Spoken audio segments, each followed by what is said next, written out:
ప్రముఖ ఛానల్లో యాంకర్గా పనిచేసినటువంటి స్వేచ్ఛ మృతి కేసులో దర్యాప్తు కొనసాగుతుంది. ప్రస్తుతం స్వేచ్ఛ కూతురు మనతో పాటు ఉంది.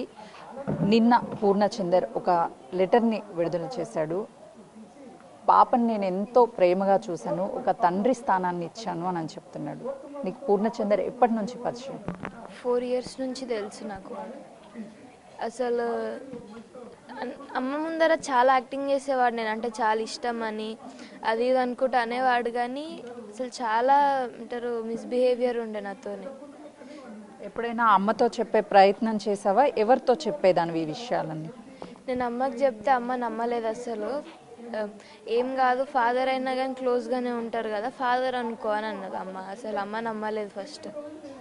అంటే నీ ఫంక్షన్ చేయడంతో పాటు నీ స్కూల్ ఫీ కావచ్చు అన్నిటినీ కూడా తనే పే చేశాను అని చెప్తున్నాడు. వాస్తవమేనా? ఫీజు గురించి నాకు తెలియదు, కానీ ఫంక్షన్కి నేను అసలు వద్దు, నాకు ఇష్టం లేదు ఫంక్షన్ చేసుకోవడము. మెచ్యూర్ అయితే అసలు పీరియడ్ స్టార్ట్ అయితే ఫంక్షన్ ఏంది విచిత్రంగా అందరికీ చెప్పాలా, ఫంక్షన్ ఎందుకు, నాకు గోల్డ్ వద్దు ఏమొద్దు కొని మళ్ళీ అంటాడు అమ్మ నేను కొన్నా అని అంటాడు. అమ్మ వద్దు, మళ్ళీ మనల్నే అంటాడు. వద్దని చెప్పిన అమ్మకు ఆల్రెడీ. అమ్మ నమ్మలేదు, అసలు చెప్తే వినలేదు. అమ్మ ముందర బాగానే ఉంటాడు కానీ బయట ఎవరెవరికో చెప్పుకున్నాడు అంట, నేను గోల్డ్ పెట్టినా అని. వాడి వల్ల ఫంక్షన్కి అమ్మమ్మ తాతయ్య రాలేదు. అంటే తను నన్ను పూరి అని ప్రేమగా పిలుస్తుంది, ఒక తండ్రి స్థానం ఇచ్చాను అని చెప్తున్నాడు. నేను పూరి అని ప్రేమ పిలవడం కాదు, అమ్మ నాన్న అని పిలవమంటే అంటే పెద్దోళ్ళు అంటే కొంచెం రెస్పెక్ట్ ఉంటుంది. ఫుల్ నేమ్ పెట్టి పిలవలేక నేను పూరి అనేదాన్ని. నాన్న నాకు అసలు ఇష్టం లేదు అసలు. అమ్మ నాన్న అనమంటుంది. అమ్మ ముందర సరేలే అమ్మ కొంచెం హ్యాపీగా ఉంటుంది కదా అని చెప్పి నేను కూడా కొంచెం అంటే కొంచెం ఇష్టమే అన్నట్టు ఉండేదాన్ని, అమ్మ బాధపడకుండా.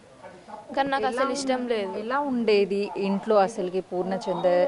అమ్మ ఉన్నప్పుడు కావచ్చు, లేకపోతే నువ్వు ఉన్నప్పుడు కావచ్చు, ఏమైనా గొడవలు పడేవాళ్ళ? గొడవలు ఇంకా అప్పుడప్పుడు ఫ్రీక్వెంట్గా అయ్యేవి, కానీ నన్ను అమ్మని పక్కన కూర్చొనివ్వడు. నన్ను ఎగ్జామ్ ఉన్నా కానీ ఉండమనేవాడు, అది చెయ్యి ఇది చెయ్యి అని. ఇంట్లో పని చెప్పేవాడు. అసలు మేడున్నా కానీ మేడ వెళ్ళిపోయిన తర్వాత ఏదో ఒక పని చెప్పేవాడు నాకు. అమ్మని నన్ను అసలు పక్కన కూర్చుంటే ఎందుకు కూర్చుంటున్నావు దా అని అనేవాడు. చాలా ఇట్లా. మీ మధ్య ఉన్నటువంటి బాండింగ్ ని బ్రేక్ చేశాడా ఎప్పుడైనా అతను? Of course. అసలు అమ్మ అంటే అమ్మకి నాకు అంటే మేమిద్దరం, నాకు చిన్నప్పటి నుంచి అమ్మ అంటే ఇప్పటిదాకా కూడా చాలా ఇష్టం. అమ్మకు కూడా నేను వాడు రాకముందప్పటి నుంచి అమ్మకి ఫస్ట్ నాకు చెప్తూ ఎవ్రీ వీక్ ఒకసారన్నా కంపల్సరీ చెప్పేది, నువ్వు లేకపోతే నేను చచ్చిపోతా, నీ వల్లనే బతికినా, నేను నీకోసమే బతికినా, నువ్వు మంచి స్ట్రాంగ్ ఉండాలి అది అని చెప్పేది నాకు. వీడు వచ్చినప్పటి నుంచి అమ్మ కొంచెం నాకు దూరం అయింది వీడి వల్లనే. అంటే వీళ్ళిద్దరి మధ్య చాలా ఇయర్స్ నుంచి రిలేషన్ ఉన్నప్పటికీ కూడా గొడవలు అవుతున్నాయి. తను లేకపోతే నేను చనిపోతాను, సూసైడ్ అటెంప్ట్ చేసుకుంది గతంలో స్వేచ్ఛ అని చెప్తున్నారు. వాస్తవమే? అంటే అమ్మ బెదిరియడానికి చేసుకుందో నిజంగా సూసైడ్ చేసుకోవాలని చేసుకుందో తెలియదు, కానీ స్లీపింగ్ పిల్స్ అయితే వేసుకుంది. అప్పుడు నేను అమ్మని మళ్ళీ వేసుకోకుండా చూసినా, మళ్ళీ అమ్మకు వాటర్ నాకు సడన్గా ఫస్ట్ వేసుకున్నప్పుడు అసలు ఏం అర్థం కాలేదు ఏం చేయాలో. ఫస్ట్ టైం ఎక్స్పీరియన్స్ కాబట్టి చాలా ఏడ్చిన, వాటర్ తాగిపించిన, అంతా అరిచిన, కొట్టి లేపినా కానీ లేస్తుంది, మళ్ళీ పడుకుంటుంది. ఇంకా పప్పు మామ అని మామ ఉంటాడు, కాల్ చేస్తే అయ్యో అవునా నేను వస్తున్నాలే, నువ్వు భయపడకు, పిల్స్ అంటే అట్లానే ఉంటుంది అంటే. ఒక 4 days కంటిన్యూగా మత్తు ఉండే, కంటిన్యూగా అమ్మ వేసుకుందో లేకపోతే అవే పిల్స్ది మత్తు ఉండేనో. వేసుకున్నప్పుడు ఒకటేసారి 3 or 4 వేసుకుంటుంది అనిపించింది నాకు. అంటే డిప్రెషన్లో ఏమన్నా కనిపిస్తూ ఉండేదా అమ్మ ఇంట్లో? ఎలా ఉండేది? మొత్తం ఆయన గురించి ఆలోచించే, మొత్తం స్ట్రెస్ మొత్తం ఆయన వల్లనే. ఎప్పుడు ఆయనతోనే చాటింగ్, ఆయనతోనే కాల్, నాతో టైం స్పెండ్ చేయలేదు అసలు, చేసేది కాదు ఆయన లేకపోతే. వాళ్ళిద్దరికి ఏదన్నా గొడవ అయితే కూడా ఆయనతోనే చాటింగ్. లేక నాకు అమ్మకి అసలు నాకు టైం దొరకదు స్పెండ్ చేయడానికి. నేను మార్నింగ్ స్కూల్కి వెళ్ళిపోతాను, నేను స్కూల్ నుంచి వచ్చే వరకు ఒక 10 minutes అటు ఇటు అవుతుంది. అమ్మ 10 minutes ముందు కానీ 10 minutes తర్వాత కానీ ఆఫీస్కి వెళ్ళిపోతుంది నేను రాగానే. వెళ్ళిపోయి మళ్ళీ నేను పడుకునే టైంకి వస్తుంది కదా నైట్, మళ్ళీ పడుకుంటా, మార్నింగ్ లేచి మళ్ళీ ఇదే రిపీట్ అవుతూ ఉంటుంది. అమ్మకి ఫ్రైడే ఇంకా సాటర్డే మార్నింగ్ షిఫ్ట్ ఉంటుంది. అప్పుడు ఇంక అమ్మ రెస్ట్ తీసుకుంటాను పడుకొని ఉంటుంది, లేకపోతే వాడు వస్తాడు, ఏదో ఒకటి అయ్యి అసలు నాకు అమ్మకి టైం స్పెండ్ చేసేయడానికి ఉండేది కాదు. రెగ్యులర్ వస్తూ ఉంటాడా ఇంటికి? నైట్ అంతా ఉంటాడా లేకపోతే వచ్చి వెళ్తూ ఉంటాడా? ఒక్కొక్కసారి ఒక్కొక్కలాగా, అప్పుడప్పుడు వచ్చి వెళ్తాడు, ఒక్కొక్కసారి ఏమో వచ్చి ఒక 2-3 డేస్ ఉండి వెళ్తాడు కంటిన్యూగా, నైట్ ఇక్కడనే ఉండి పడుకొని. అంటే ఎప్పుడైనా చెప్పావా అమ్మకి, అమ్మ అతను ఇంటికి వస్తూ పోతూ ఉంటే బాగోదు చూసే వాళ్ళకి కానీ, లేకపోతే ఏమైనా పెళ్లి చేసుకుంది అని ఎప్పుడైనా చెప్పిందా అమ్మని? నాకేం చెప్పలేదు. వేరే వాళ్ళందరికీ అయితే మేము పెళ్లి చేసుకున్నాము అని చెప్పింది, నాకు మాత్రం పెళ్ళి చేసుకోలేదు. కానీ నా ముందర ఆయనకి నన్ను పెళ్ళెప్పుడు చేసుకుంటావు అని కూడా గొడవ చేస్తున్నారు.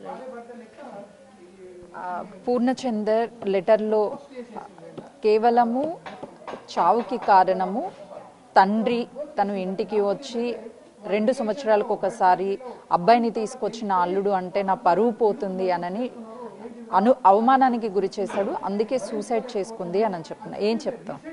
అసలు తాతయ్య ఆ మాట అసలు ఎప్పుడు అనలేదు, అనడం వినలేదు. అమ్మమ్మ తాతయ్య వాళ్ళు అమ్మనేమన్నా అంటే అమ్మ నాకు వెంటనే చెప్పేది, ఇప్పుడు అయినా మంచోడు కాదు అని చెప్పిండ్రు, ఎందుకు ఇట్లా చెప్తున్నారు వాళ్ళు చెప్పి నువ్వు నమ్ముతున్నావా అని అమ్మమ్మ తాతయ్య అన్నవన్నీ నాకు చెప్పేది, కానీ వాళ్ళిద్దరి మధ్యలో ఏం చెప్పేది కాదు. మిగతావన్నీ అమ్మ నాతో షేర్ చేసేది. అసలు అమ్మ ఎప్పుడు చెప్పలేదు ఇట్లా అన్నాడని చెప్పేసి. ఫైనల్లీ ఏం చెప్తావు? పూర్ణచందర్ పోలీసుల అదుపులో ఉన్నాడు, పాప నా కూతురు అని తను చెప్తున్నాడు, నువ్వేమో తను మిస్బిహేవ్ చేశాడు అని చెప్తావు. ఫైనల్లీ తనకి ఏం చెప్తావు మీడియం? వాడిని సేవ్ చేసుకోవడానికి ఇవన్నీ చెప్తున్నాడు. మేమైతే అమ్మ ముందర చాలా అంటారు ప్రేమ ఉన్నట్టు యాక్టింగ్ చేస్తాడు, నేను నార్మల్గానే ఉంటా అంటే వచ్చిండు పోతుండు, సరే ఇంకా అమ్మ హ్యాపీగా ఉంది కదా సరే అని నేనున్నా. కానీ వాడిని సేవ్ చేసుకోవడానికి వాడు చెప్పిండు, కానీ రియాలిటీలో మేము ఇద్దరం ఎనిమీస్ లాగా ఉంటాం. అది అమ్మకు అర్థం కాదు. మాకు ఎట్లా అంటే కాంపిటీషన్ లాగా ఉంటుంది అమ్మతో మాట్లాడడానికి. ఒకవేళ నేను బయట నుంచి స్కూల్ నుంచి వస్తే వాడు హాల్లో కూర్చొని అమ్మ బెడ్రూమ్లో కూర్చొని ఉంటే నేను బెడ్రూమ్లోకి ఇంట్లోకి ఎంటర్ అయ్యేటప్పుడు ఉరుక్కుంటే వెళ్ళి అమ్మ దగ్గర కూర్చుంటాడు, నేను వెళ్ళకుండా అమ్మ దగ్గరికి. ఇట్లా చాలాసార్లు రిపీట్ అయింది. నన్ను అమ్మని అసలు కాంపిటీషన్ లాగా ఉంటుంది మా ఇద్దరికి. అమ్మతో మాట్లాడము, అమ్మ పక్కన కూర్చోవడము, చాలా కాంపిటీషన్ లాగా ఎనిమీస్ లాగా ఉండేటోళ్ళం మేము. అంటే దగ్గరున్నప్పుడు అమ్మ ప్రేమని దూరం చేయడానికి ఈ విధంగా చేశాడు అని చెప్తాను. ఇప్పుడు పర్మనెంట్గానే అమ్మ ప్రేమని దూరం చేశాడు, అమ్మని దూరం చేశాడు, ఏం చెప్తాను? చంపేసేయాలి వాడిని, ఊరేసి చంపేయాలి. కానీ దానికన్నా ముందు ఫస్ట్ నా చెప్పుతోని వాడిని నేను కొట్టాలి. నేను అమ్మ చెప్పుతోని కూడా అమ్మ చెప్పుతోని వాడి ముఖం మీద 2 సార్లు చెంప మీద కొట్టిన తర్వాత అప్పుడు వాడిని ఉరి తీయాలి. చూస్తున్నాం కదా, స్వేచ్ఛ కూతురు, తనతో ఎలాంటి బాండింగ్ లేదు, కేవలము అమ్మని సంతోషంగా ఉంచడం కోసమే తనతో మాట్లాడేదాన్ని. కానీ తను చాలా విషయాల్లో నటిస్తూ అమ్మని మోసం చేశాడు. ఆ విషయాన్ని అమ్మ గ్రహించలేకపోయింది. అమ్మతో మాట్లాడడానికి ఇంట్లో ఉన్నప్పుడు నాకు అవకాశం కల్పించేవాడు కాదు, తనే దగ్గరికి వెళ్ళి నన్ను దూరం చేశాడు. కానీ ఇప్పుడు అమ్మని పర్మనెంట్గా నన్ను నుంచి దూరం చేసినటువంటి పూర్ణచందర్ని కఠినంగా శిక్షించాలి, తనని ఉరి తీస్తేనే మా అమ్మ ఆత్మకి శాంతి చేకూరుతుంది అని చెప్పి ఆ బిడ్డ ఆవేదనని వ్యక్తం చేస్తుంది. కెమెరామెన్ శ్రీకాంత్తో సుజాత, హైదరాబాద్.